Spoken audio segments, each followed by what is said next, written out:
Tell us a little bit about your friends and what we're doing, why we look so happy anyway.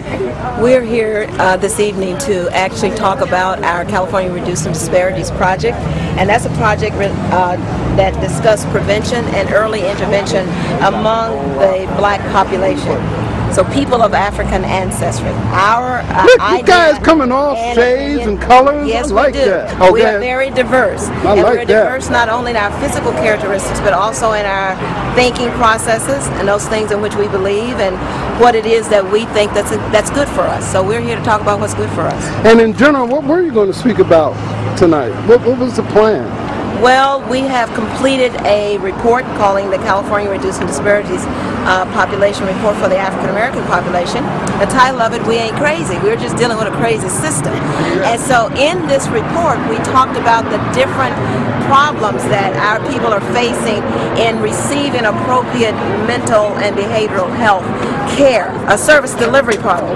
But that wasn't the whole emphasis. The emphasis primarily was on what we need to do in order to stay healthy. And that's what we don't want to lose focus on. It was funded by the Mental Health Service Act funds, which is a good thing.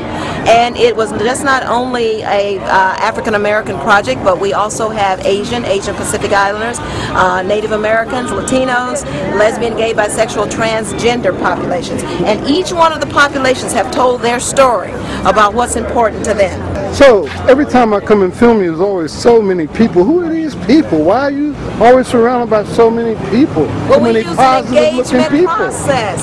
And when we engage people, people respond. And you? Vanessa Bradshaw. And you, sir? Donovan Johnson, Black Onyx. Yes, sir. Tori Chrisman, Tori Magoo 44 on YouTube. Where are you from? Well, I live in the neighborhood, a little bit up that way. Had you heard about this before? No, I hadn't. What do you think? What's your first impression? This is a good thing. It's scientifically done, meticulously researched. It is very good. I think it's very good.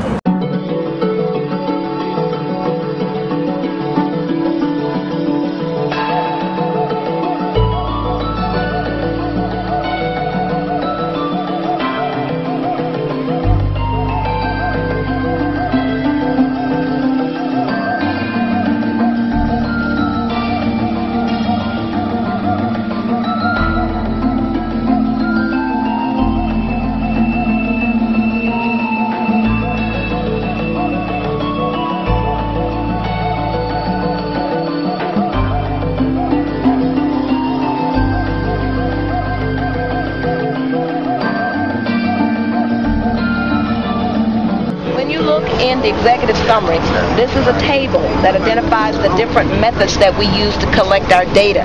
So I talk about the process that we went through to collect our data, so that you will know that it is of scientific value and that it is not just arbitrarily one individual. I had a whole team of people working with me throughout the state.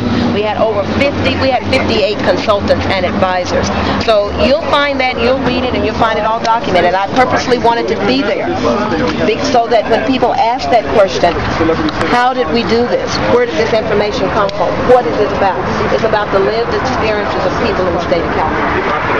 Just quickly, I just want to let you all know, I was able to contact State Assembly Member Mike Davis's folks, and he was just going to get on the plane to come here. Oh my goodness, I was able to prevent, so he's up still in Sacramento handling legislative business. So, well, this is General Jeff. General Jeff has been an active participant. He's resident of Skid Row, as well as Michael Blaze, resident of Skid Row, and others that have been active participants in this process, because this project was made possible through the Mental Health Service Act funds. And when people look at some positive and good things that have taken place, then this is a positive and a good thing, that we've been able to go and to talk to real people about their real experiences, and then be able to record what they believe needs to be put in place. And everybody's got opinions. We have 274 recommendations. You know, so when you read it, you're going to see a collage of different ideas and opinions and thoughts about what people really need in order to be balanced and healthy, and to have a good sense of well-being and emotional healing. Good. Did you do this one? Yes, we did do this. Did I miss it? No, you didn't miss it. Now, the Mental Health Service Act funds this Reducing Disparities project is about it's about populations that are underserved and inappropriately served and who fall through the cracks. So there were 5 of us who received funding. We had the Asian Pacific Islanders, the Native Americans, the lesbian, gay, bisexual, transgender population, the African American population, and the Latino population. All of us went out to talk to our people. So over the past 3 years almost, that's what we've been doing. For me, in my approach, I used a mixed method approach. So I had focus groups. We had 35 focus groups. I had interviews, one-on-one interviews. There were about 45 of those. We administered surveys. We were up to 635 surveys that we administered. We had public meetings, town meetings, individual small group meetings, and in research that's called triangulation. You look at all different aspects. So we had about 19 different categories of individuals. Not only homeless population or people with low income or limited income, but also clients, those who are currently in the system, their family members, like Assemblymember Mike Davis that was coming down here. We even talked to the politicians. We talked to policymakers. We talked to educators. We talked to anyone, people that were Buddhists or of different faiths and beliefs, to talk really about how they interact within the system and what it is that they felt needed to be there that's not there. But our project was about prevention and early intervention. So sometimes you have to back up into that. Those who are already in the system, and you have Sharon. Sharon has limitations. She's also a user of the mental health system, but as you can see, Sharon is blind. She's also hard of hearing, and she's also deaf in one ear. But Sharon has been an active participant in this process of actually helping guide us as to what questions to ask, how to interpret the data, where the absence of the resources are. So that's why our report is comprehensive. It's like 380 some pages, but it could have been longer than that. But I tried to synthesize the data to make sense. And we asked people who are in the system what needed to be there so that that you would not have the kind of issues that you're dealing with right now. So that's what the project was about. Prevention and early intervention. How to best get to that is to those who are now currently using a system or may have these particular problems. So that's what you find in our report. Aren't you glad I brought that up? I'm so honored to meet you, by the way.